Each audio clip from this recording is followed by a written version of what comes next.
Simula po ngayong taon, hindi natatanggap ang mga state at local universities and colleges ng mga bagong senior high school students. Ayon po sa Commission on Higher Education o CHED, 2021 pa raw dapat ito ginawa pero na-extend lang dahil sa pandemya. At yan po ang tinutukan ni Ivan Mayrina. Batay sa datos ng DepEd, halos 18,000 mag-aaral na nasa grade 11 ang kasalukuyan naka-enroll sa mga SUC o State Universities and Colleges at LUC o Local Universities and Colleges. Pero simula sa taong ito, pinatitigil na ng Commission on Higher Education ang pagtanggap ng mga senior high school programs sa mga SUC at LUC.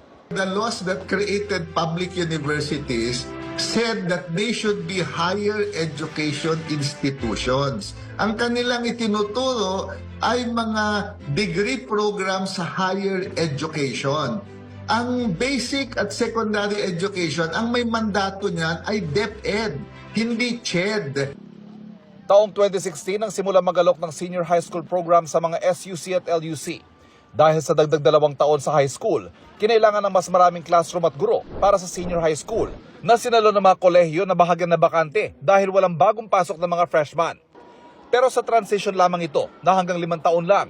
Kung tutuusin nga raw, 2021 pa dapat natigil ang senior high school program sa mga SUC.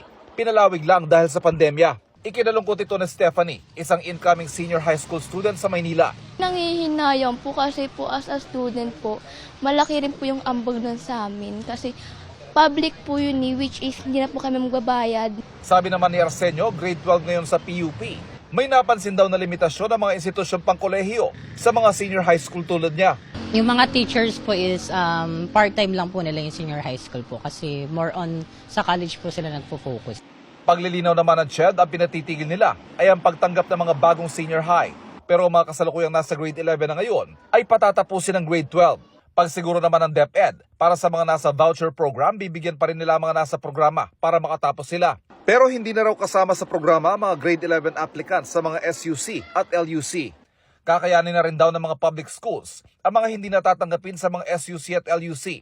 At may voucher program pa rin daw sila para sa mga gustong pumasok sa mga private school. Para sa GMA Integrated News, Ivan Mayrina, nakatutok, 24 oras.